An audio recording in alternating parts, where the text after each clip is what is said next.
You can reach the latest episode of Potomac Watch anytime. Just ask your smart speaker, play the Opinion Potomac Watch podcast. That is, play the Opinion Potomac Watch podcast. From the opinion pages of the Wall Street Journal, this is Potomac Watch.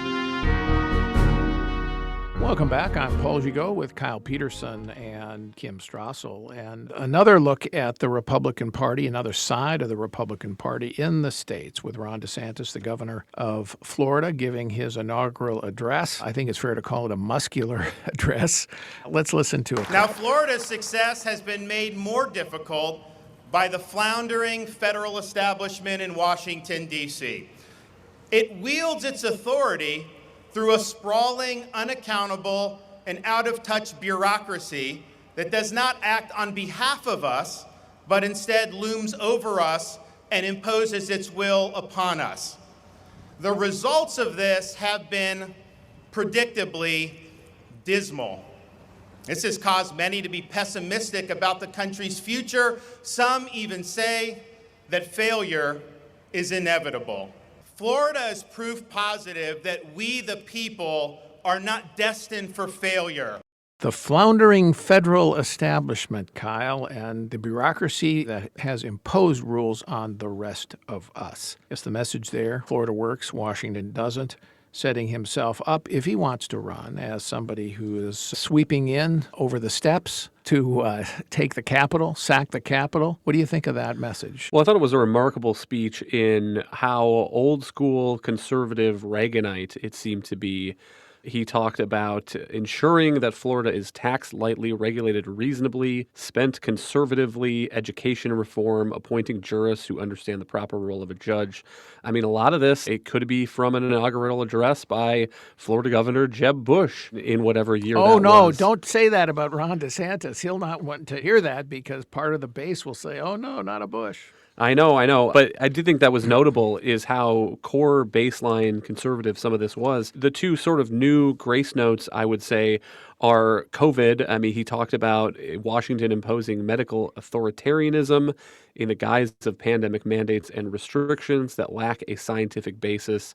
I think if he runs for president against Donald Trump, that is a theme we are going to be hearing a whole lot about. And then two would be, he said, we will never surrender to the woke mob.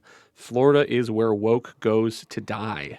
So leaning into some of the culture war fights that he has waged pretty successfully, it seems, as governor, I think that would be a 2024 theme for him as well. Yeah, Kim, I think the COVID theme, the way he's handled the pandemic, is likely to be very central to a campaign and work effectively against Donald Trump if he wants to use it, because of the way that Trump was complicit in shutting down the government for so long, and the way that Trump allowed Anthony Fauci to come to the fore in fighting the pandemic, and Fauci now being so unpopular on the political right with so many Republican voters. But what did you make of the speech, Kim? Did you find it an effective messaging that could have legs outside of Tallahassee and Miami? Well, that's the thing I found about the speech, Paul. It was a speech entirely designed to have legs outside of Tallahassee and Florida.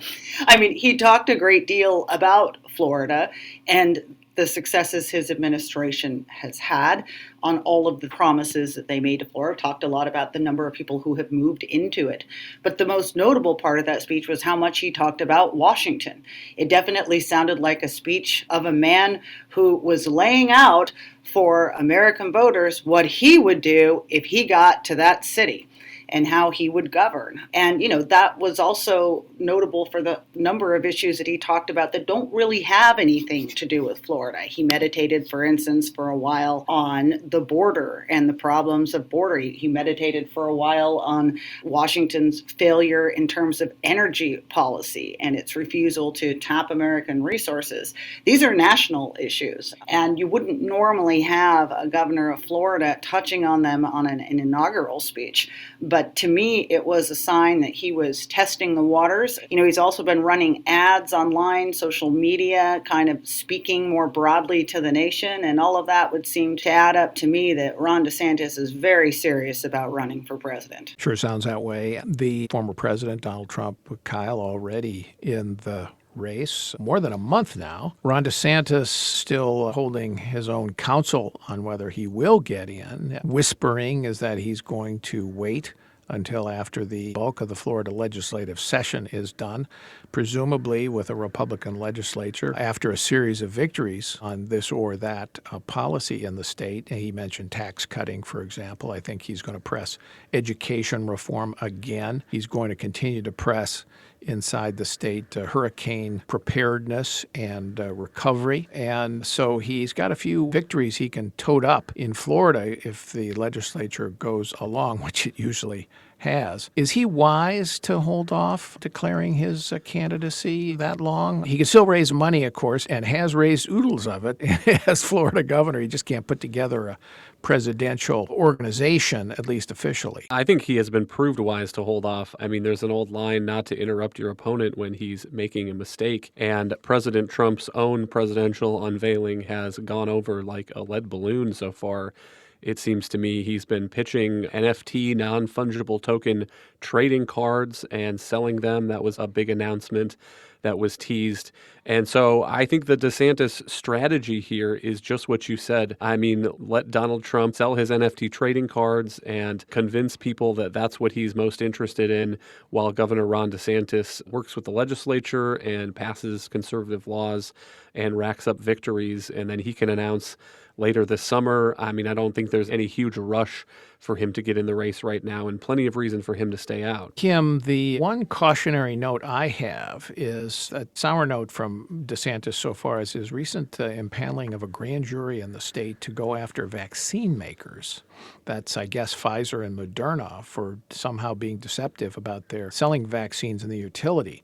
I think that has the potential to be a misstep because it's high risk. The vaccines have not been as effective as many people hoped in preventing infection, but all the evidence suggests they have been effective in reducing deaths.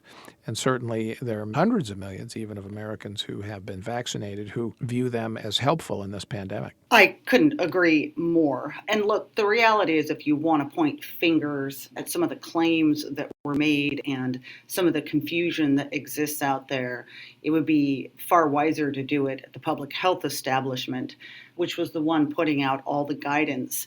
I guess what worries me about this more is what it signals in DeSantis and where he might be going. Because my own worry about the coming primary is that since Donald Trump was president, you have a handful of Republicans, although some of them quite prominent, particularly in the Senate, and I'm thinking here of like Marco Rubio, who have decided that the answer to getting elected is to double down on the, quote, populism of Trump, but to do it in ways that even Trump never did it. And central to that has been to bash on corporations, and not just to criticize them the way that DeSantis has done, for instance, with regard to woke ideology, but to actually propose that they be penalized and higher taxed and further regulated.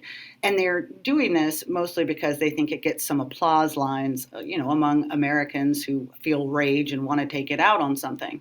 This decision by DeSantis to do this on vaccines, to me, kind of wanders into that territory. And I'd really like to hope that Kyle is right, that he has a more Reagan-esque philosophy toward things, that he isn't going to go down this populist road. But that was what was disturbing to me about that. Not just that it's potentially wrong, but what it signals about how he might run with regard to the populist approach. I will second that motion. But the DeSantis presidential campaign, if it should evolve, is something we will come back to many, many times in the coming couple of years on this podcast. For now, just important to note the thematic emphases of his inaugural address. Thank you all for listening. Thanks, Kyle. Thanks, Kim. We shall be back tomorrow with another edition of Potomac Watch. And who knows, there could even be a Speaker of the House, although don't bet your family fortune on it. Thank you all for listening to Potomac Watch.